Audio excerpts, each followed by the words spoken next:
Assalamualaikum warahmatullahi wabarakatuh. Alhamdulillah. Salatu wassalamu ala Rasulillah wa ala alihi wa mawalah.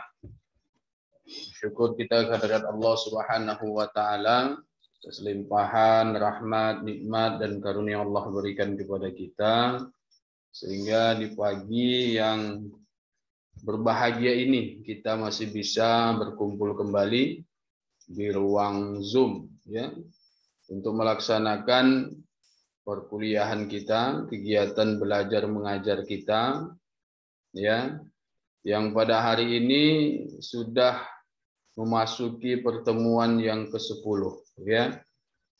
Sudah memasuki pertemuan yang ke-10. Pada hari ini kita akan melanjutkan pembahasan kita di mana pada minggu yang lalu kita sudah membahas mengenai fungsi-fungsi dari manajemen. Sudah kita urutkan mulai dari planning, organizing, actuating, and controlling yang kita singkat dengan POAC atau POAC. Dan penjelasan-penjelasan itu tentunya sedikit banyak ya. Saya berharap Anda memahami dan sudah bisalah nanti menjelaskan apa sebenarnya yang menjadi fungsi dari sebuah manajemen. Nah, pada hari ini di pertemuan ke-10 ini kita kembali mengambil materi masih terkait dengan fungsi, tetapi hari ini kita akan membahas mengenai unsur-unsur manajemen, di mana salah satu unsur ya yang paling penting yang menjadi aset terpenting dalam sebuah perusahaan yaitu atau manusia atau sumber daya manusia. Karena kita tahu sumber atau unsur dari manajemen itu ada 6 ya. Anda pasti sudah catat, Anda pasti sudah tahu apa yang 6 itu. Mulai dari money, material, machine, method, ya sampai market ya. Itu Anda harus sudah tahu. Nah, pada hari ini tidak semua kita bahas. Kita ambil satu yang paling penting dari sebuah manajemen ya, yaitu fungsi unsur yang pertama yaitu atau manusia. Maka kita akan membahas mengenai bagaimana sebuah manajemen SDM mengelola, mengatur. Salah satu unsur manajemen yang paling penting adalah manusia. Ya, untuk memperlancar perkuliahan kita pada hari ini, izin saya untuk men-share screen. Harap tunggu sebentar.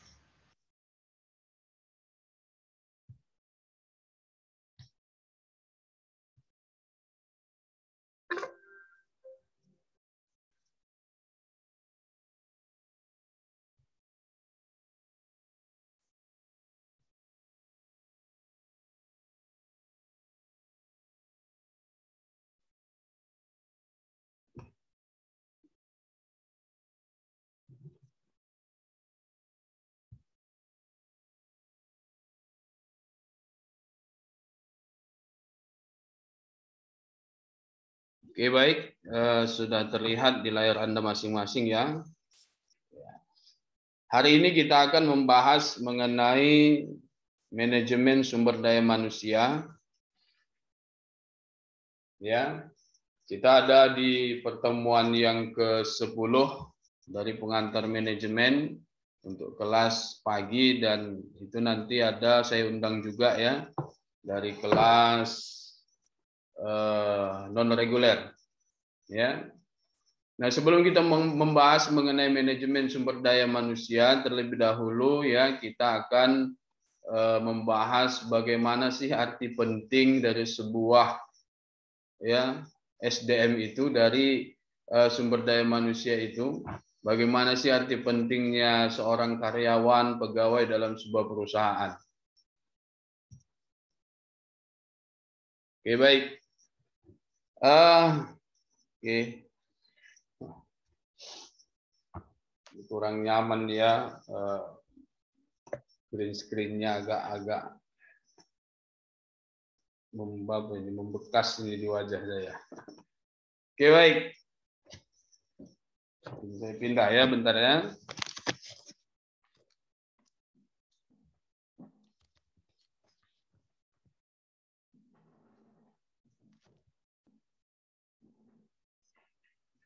Oke, ini lebih baik ya. Tidak seperti monster. Oke, baik. Terlebih dahulu kita akan membahas mengenai arti penting dan peran ya sumber daya manusia di perusahaan. Kalau bicara tentang sumber daya manusia di perusahaan berarti kita membahas mengenai yang disebut dengan tenaga kerja, buruh, karyawan, pegawai, ya. Itu yang disebut dengan manajemen, itu disebut dengan sumber daya manusia di dalam perusahaan. Nanti ada lagi ya sumber daya manusia secara global. Nah, sumber daya manusia itu adalah ya salah satu yang sangat penting, bahkan tidak dapat dilepaskan dari sebuah organisasi, baik institusi maupun perusahaan. Nah, sumber daya manusia ini juga merupakan kunci yang menentukan perkembangan perusahaan. Pada hakikatnya, sumber daya manusia berupa manusia yang dipekerjakan di sebuah organisasi sebagai penggerak, pemikir, dan perencana untuk mencapai tujuan organisasi tersebut. Ya, nah di sini kita paham bahwa arti penting dari sumber daya manusia itu memang menjadi top dari arti penting yang sangat penting dalam sebuah organisasi atau perusahaan. Ya, bahkan tidak dapat tergantikan. Walaupun memang pada zaman sekarang ini di mana teknologi sudah sangat canggih, ya, teknologi yang canggih itu tidak bisa menghilangkan peran dari manusia. Hanya mungkin peran manusia itu dipersikit dia. Artinya peran manusia itu sebagian diambil oleh teknologi, ya, sehingga berkuranglah ya jumlah kuantitas dari manusia yang bekerja dalam suatu perusahaan. Ini memang tidak bisa kita nafikan, memang itu terjadi. Tetapi kalau dikatakan bahwa manusia itu tergantikan oleh teknologi dalam hal ini, katakanlah mesin atau robot, itu juga tidak sepenuhnya. Kalau saya sih mengatakan itu 50% lah, artinya 50-50. Kenapa? Karena memang secanggih apapun teknologi, ya secanggih apapun mesin, robot bahkan, ini tidak bisa dioperasikan kalau tidak menggunakan manusia. Artinya manusia di situ memang menjadi faktor yang dia menjadi penggerak, menjadi pemikir, bahkan perencana. Ya, mesin itu nggak bisa berpikir, robot nggak bisa berpikir. Ya, dia hanya melaksanakan atau berfungsi sesuai dengan apa yang sudah diprogramkan di mesin atau di robot tersebut. Nah, siapa yang menjalankan atau mengisi programnya, men-setting mesin teknologi-teknologi canggih itu ya tentunya manusia. Jadi benar kalau manusia itu perannya memang ada sebagian sudah digantikan oleh teknologi, dalam hal ini mesin atau robot, ya, tetapi peran penting manusia itu tidak bisa tergantikan sepenuhnya. Ya, mungkin dalam hal karyawan operasional, ya, karyawan yang menjalankan pekerjaannya dengan menggunakan fisik, itu mungkin bisa tergantikan oleh mesin, ya, karena memang sekarang misalkan untuk memindahkan satu barang, satu benda dari satu tempat ke tempat yang lain, mungkin kalau dulu belum ditemukan satu mesin yang bisa mengangkat dalam skala besar, maka manusialah yang mengangkat itu bersama-sama, membutuhkan jumlah manusia yang banyak untuk mengangkat satu barang. Tetapi misalkan 100 orang untuk mengangkat satu barang yang berat, 100 orang dibutuhkan. Dengan ditemukannya satu mesin yang bisa mengangkat, ya, ekskavator lah namanya misalkan, atau mesin-mesin bulldozer yang tidak membutuhkan banyak manusia, cukup satu manusia, tetap ada manusia di dalamnya yang mengatur, yang menjalankan, mengoperasionalkan mesin tadi. Yang 100 tadi, yang 99 tadi tergantikan dengan satu mesin. Tetapi tetap ada satu manusia yang menjalankan mesin itu. Nah, itu maksudnya. Jadi tetap saja manusia itu tidak bisa tergantikan dengan apapun, apalagi dalam hal proses manajerial. Berpikir, merencanakan, ya, mengkonsep, di mana bisa mesin mengkonsep. Bahkan mesin itulah bagian dari hasil dari konsep dari manusia. Nah, karyawan bukan sebagai sumber daya belaka, ya, melainkan lebih berupa modal atau aset bagi institusi atau organisasi, ya. Karena itu memang kemudian muncul istilah baru, ya, yang disebut dengan human resources atau human capital. Nah, di sini SDM dilihat bukan sekedar sebagai aset utama, tetapi aset yang bernilai dan dapat dilipat gandakan, dikembangkan, ya, dibandingkan dengan portofolio investasi, dan juga bukan sebaliknya sebagai liability atau beban cost. Jadi SDM itu bukan beban atau cost, ya, bahkan dia aset. Nah, di sini perspektif sumber daya manusia sebagai investasi bagi institusi atau organisasi lebih mengemuka. Ya, memang ada pergeseran, ya, pemikiran bahwa kalau dahulu memang karyawan atau sumber daya manusia itu sebagai beban, tetapi kalau sekarang tidak lagi, karena sudah semakin canggih bagaimana cara pengelolaan sumber daya manusia, maka SDM itu sekarang bukan hanya beban, ya, tidak sekedar sumber daya belaka, tetapi menjadi aset yang sangat penting bagi sebuah organisasi atau perusahaan.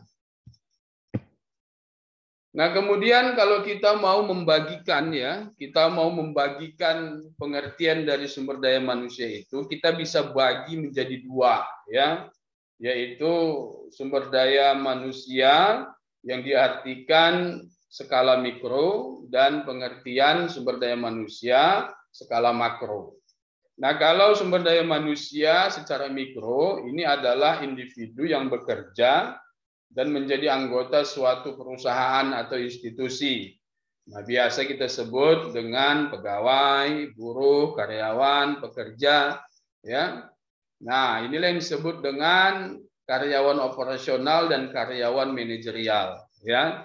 Jadi di dalam perusahaan itu sumber daya manusia itu terbagi dua, ada karyawan operasional dan karyawan manajerial, ya. Kira-kira kalau saya tanyakan ini perbedaan operasional dengan manajerial ini, ya, ada yang bisa menjelaskan nggak? Ada yang tahu nggak di mana perbedaannya? Sepanjang Anda mempelajari lah, ya, Anda kan pastinya udah mengenal kata operasional, kata manajerial. Nah, ini bedanya yang sangat mencolok. Silahkan kalau ada yang bisa menjawab, saya kasih nanti hadiah, ya, hadiah tambahan nilai, ya. Jadi bukan uang, tapi kalau hadiah yang saya berikan berarti ada tambahan nilai. Nah, silakan. Mungkin beberapa menit kita ambil untuk menanyakan kepada Anda, menjawab pertanyaan saya. Ada yang paham nggak perbedaan yang paling mencolok di antara keduanya? Antara karyawan operasional dengan karyawan manajerial. Kalau tahu, hidupkan mic-nya, langsung dijawab.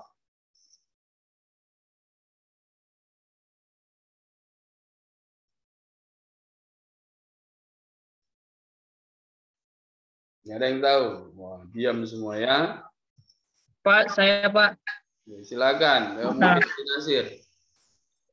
Ini menurut saya sih Pak. Ya. Kalau manajemen, kalau karyawan operasional itu karyawan yang diatur, sedangkan karyawan manajerial itu karyawan yang mengaturnya gitu mungkin Pak. Itu aja jawaban saya Pak. Terima kasih Pak. Ya. Jadi karyawan operasional yang diatur, karyawan yang manajerial yang mengatur gitu ya. Iya. Oh. Ya.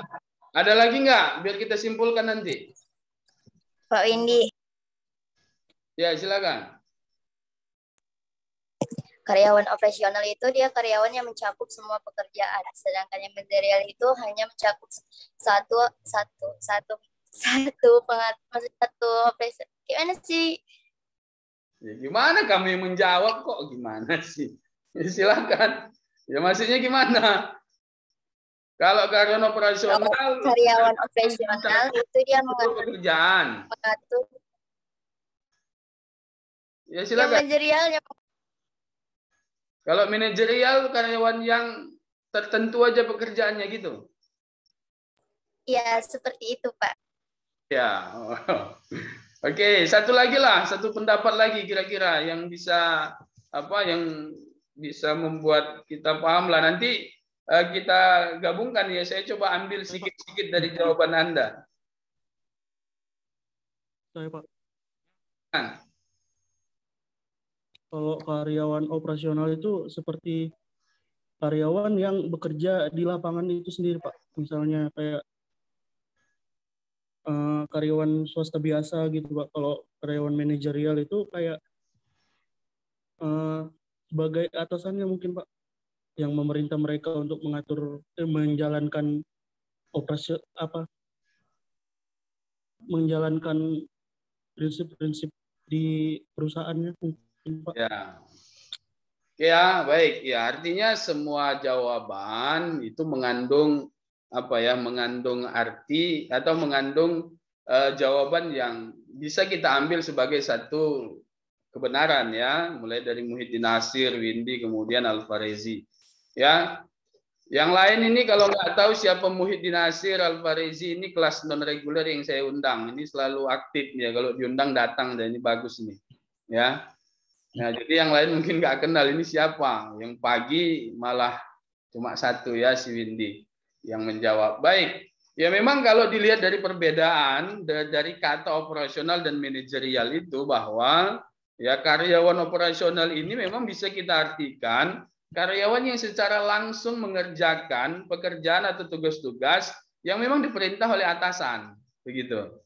Ya, kalau bahasa kasarnya memang ini karyawan-karyawan yang bekerja dengan fisik, gitu.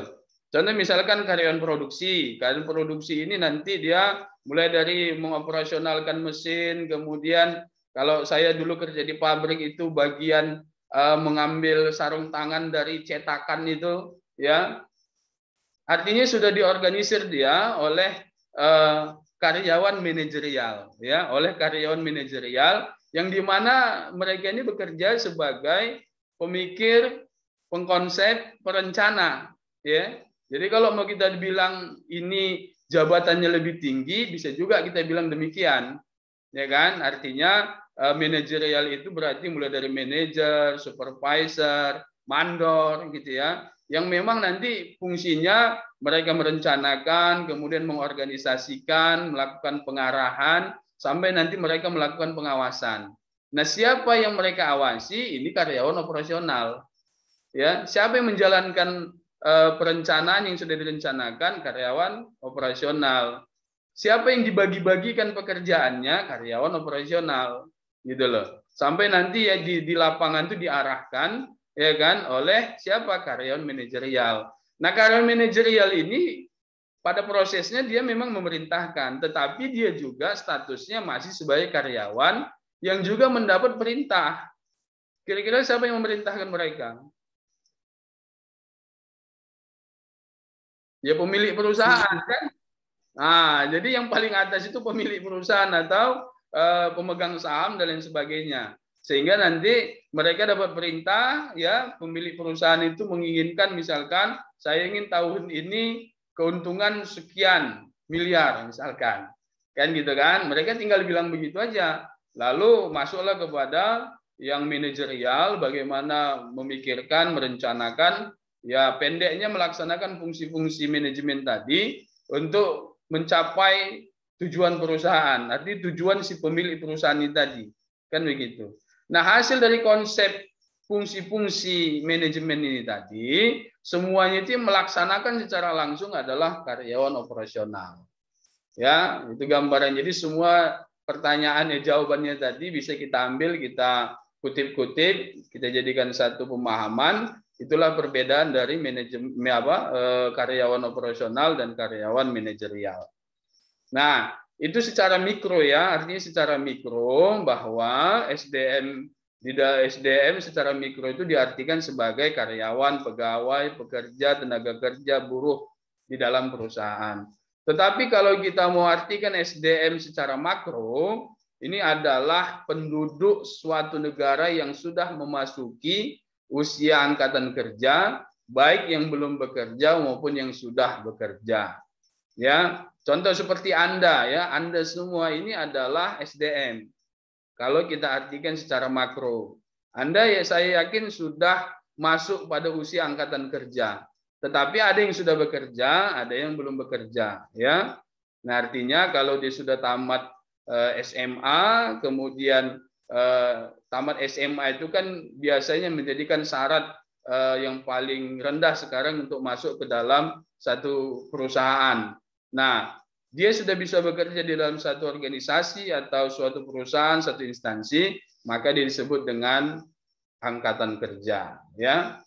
Nah, sehingga kalau mau kita artikan secara menyeluruh, sumber daya manusia itu adalah individu yang bekerja sebagai penggerak suatu organisasi, baik institusi maupun perusahaan, dan berfungsi sebagai aset yang harus dilatih dan dikembangkan kemampuannya. Ya, oke, saya pikir sudah pahamlah Anda itu apa yang dimaksud dengan sumber daya manusia. Nah, kita mau masuk kepada manajemennya ya. Nah, mengingat pentingnya tadi terkait dengan pentingnya sumber daya manusia di dalam suatu organisasi, baik perusahaan maupun instansi, ini tentunya tidak bisa dibiarkan begitu saja tanpa dikelola. Maka disitulah muncul satu ilmu yang dinamakan dengan manajemen sumber daya manusia. Ya.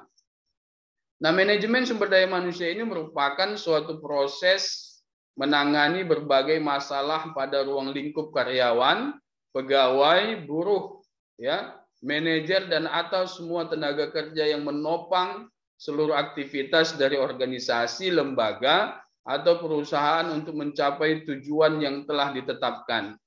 Bagian yang mengurusi sumber daya manusia pada organisasi biasanya disebut dengan Departemen Sumber Daya Manusia atau bahasa kerennya itu adalah Human Resources Department atau HRD. Nah, kalau dulu namanya manajemen personalia atau bagian personalia. Nah, sekarang namanya HRD. Nah, di kalimat awal tadi dan slide sebelumnya itu ada kata karyawan, pegawai, buruh, ya, seolah-olah memiliki arti yang berbeda untuk ketiga kata ini. Ada tenaga kerja tadi, ya, ada karyawan, ada pegawai, ada buruh. Coba kita ambil tiga inilah, karyawan, pegawai, buruh.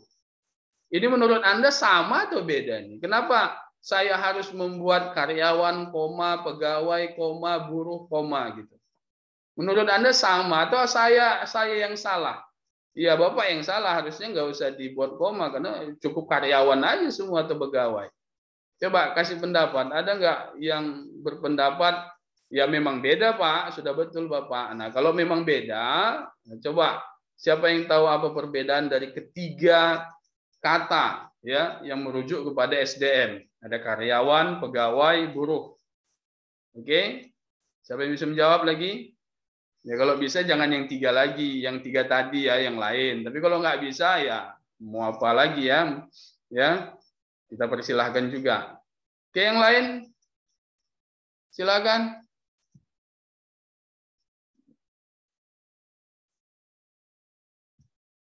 Kira-kira apa pertanyaan pertama, sama atau tidak, ya? Kalau sama berarti nggak perlulah Pak dibeda-bedakan, cukup aja ya mewakili salah satu. Nah kalau berbeda, nah pertanyaannya apa bedanya begitu? Oke, kalau yang lain nggak bisa, yang tadi juga lah. Kalau memang bisa menjawab silakan. Alicia kayaknya Pak. Oh, Alicia Wijaya. Ya. Ya. Beda Sebenarnya Alicia. itu bisa dikatakan sama Pak, cuman penyebutannya aja beda karena di pekerjaan yang beda gitu. Misalnya, ya buruh itu memang karyawan juga, cuman dia dikatakan buruh karena dia bekerja di pabrik gitu. Kalau pegawai dia sebenarnya bisa dikatakan karyawan juga, cuman dia beda tempat bekerja aja, makanya beda pengucapan gitu Pak. Beda dikatakannya. Ya, sebenarnya mereka sama, tetapi istilah-istilah itu menjadi berbeda karena tempat mereka bekerja itu berbeda, ya. Oke, yang lain satu lagi mungkin yang bisa melengkapi ya jawaban dari Alicia. Pak Windy boleh menjawab? Boleh, silakan. Sebenarnya sama sih Pak, tapi hanya istilah tersebut aja dalam pemakaiannya berbeda-beda. Kalau pegawai itu biasanya dipakai oleh instansi pemerintah, karyawan biasanya dipakai oleh perusahaan pada umumnya. Sedangkan pekerja biasanya dipakai oleh perusahaan industri. Seperti itu Pak. Iya, iya jadi 11-12 lah ya, artinya dengan jawaban Alicia Wijaya, pada dasarnya bahwa ketiga kata itu sama merujuk kepada istilah sumber daya manusia. Artinya manusia yang bekerja pada satu organisasi, baik perusahaan maupun instansi ya.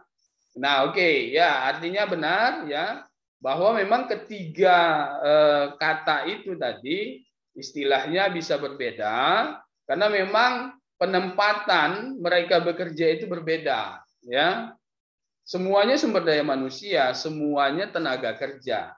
Tetapi kalau kita sebut karyawan, maka rujukannya adalah ini mereka yang bekerja pada perusahaan-perusahaan swasta. Ya.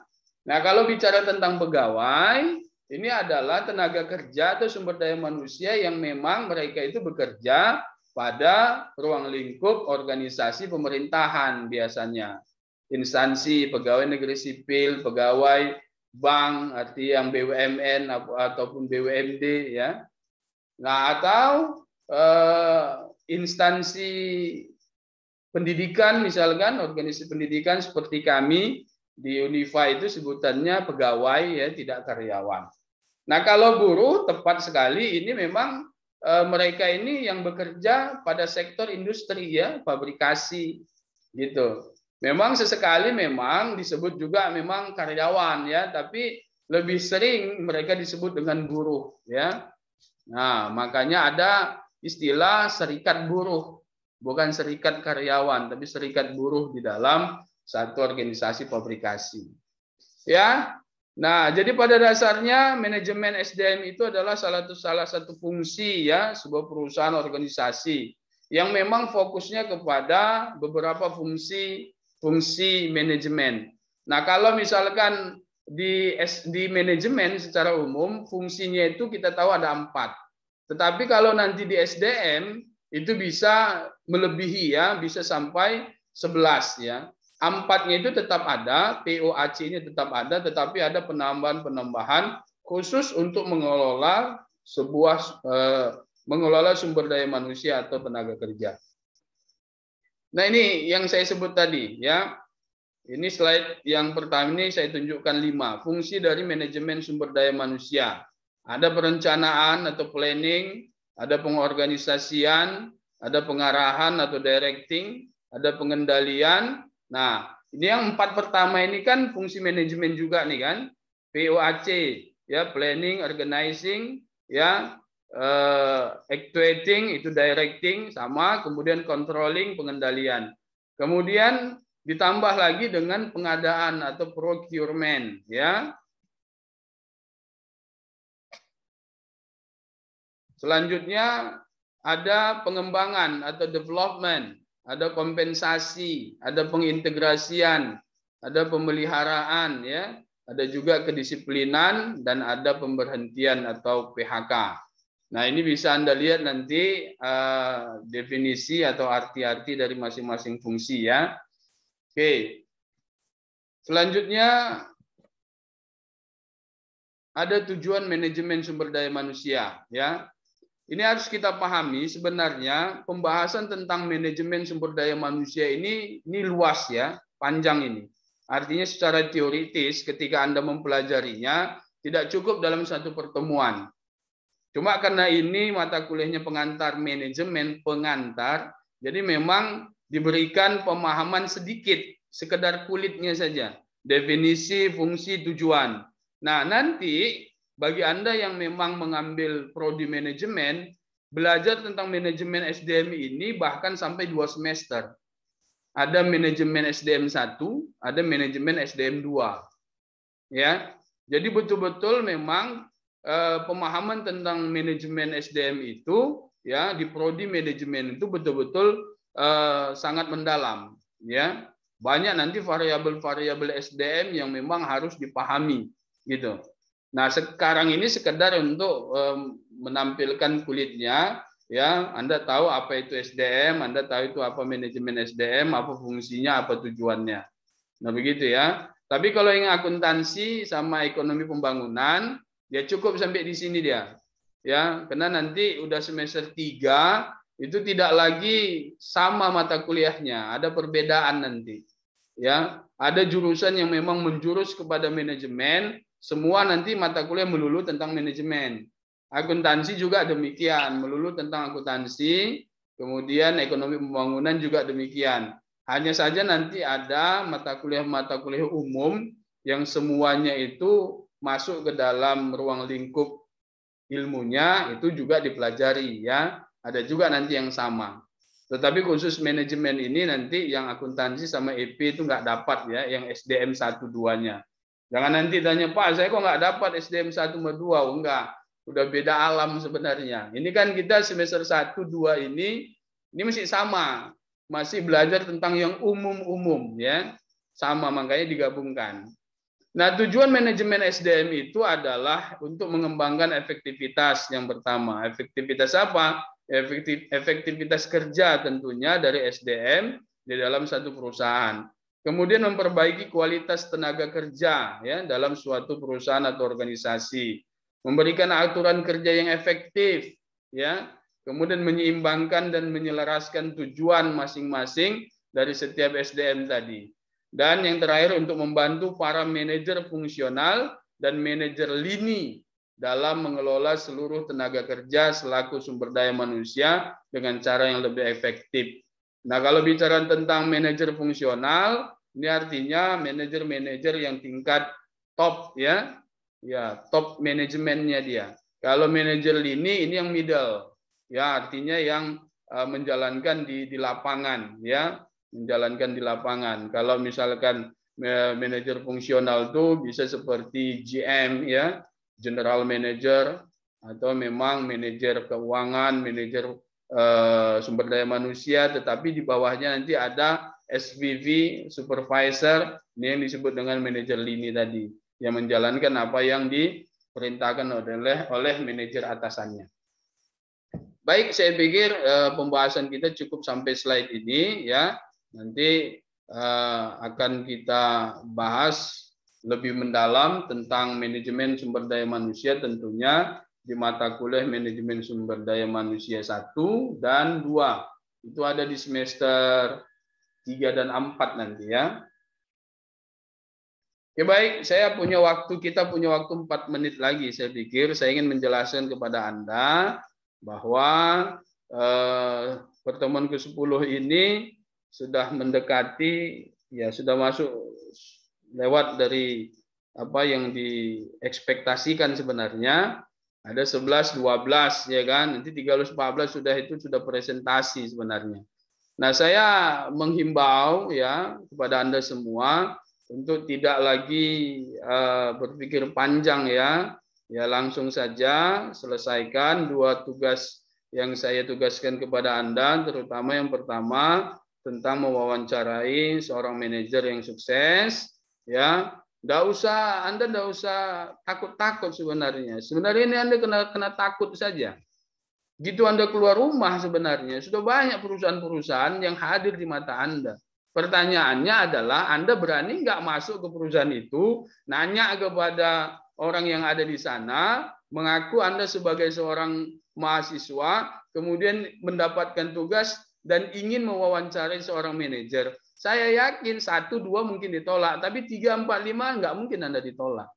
Apalagi sekarang ya kita ini sudah masuk kepada Merdeka Belajar Kampus Merdeka, perusahaan-perusahaan itu tentunya paham juga itu. Harus ada yang mereka lakukan untuk mengembangkan pendidikan di Indonesia. Ya, apalagi mereka kalau saya diwawancarai mahasiswa tentang apa? Ya tentang yang Bapak lakukan sebagai manajer. Tugasnya Pak, saya disuruh mewawancarai manajer yang sukses, Pak. Berarti Bapak saya pilih karena saya pandang Bapak sebagai manajer yang sukses. Itu naik kupingnya. Ya. Pasti mereka, oh iya juga ya. Ada orang yang menganggap saya sukses. Nah, pertanyaannya Anda yang nggak berani, mental Anda itu mental kerupuk. Sama tempe. Tempe mendoan lagi yang lumer itu. Ya, yang lembek. Nah, coba Anda datang, ya. Kalau Anda ke kampus saja, pergi ke kanan ada perusahaan Mazda. Pergi ke depan ada Toyota, pergi ke samping ada ALS, ke depan lagi ada dinas kehutanan, ada dinas apa itu Samsat. Ya Allah, gitu banyaknya saya pikir perusahaan yang bisa didatangi untuk diwawancarai. Ini malah milih tempat les, apa lagi? Aduh, kafe yang karyawan cuma 3 orang. Saya nggak terima itu. Kenapa? Karena kalau karyawannya sedikit, otomatis ini akan kompleksivitas dari pelaksanaan fungsi-fungsi manajemen itu pasti sedikit dong, kan? Masa 3 orang karyawan, gimana itu manajernya? Ya gampang. Masih banyak lagi tukang bangunan ya, tukang ngatur bangunan itu ada 15-20 orang yang diaturnya, lebih hebat itu lagi gitu. Ya. Jadi mohonlah Anda beranikan sedikit masuk ke perusahaan, ya minta untuk mewawancarai seorang manajer sukses itu. Ya, saya pikir itu motivasi saya untuk hari ini. Terima kasih. Kita ketemu di grup untuk tanya jawab kalau Anda mau bertanya kepada saya tentang tugas. Ya, terima kasih. Assalamualaikum warahmatullahi wabarakatuh. Waalaikumsalam warahmatullahi wabarakatuh.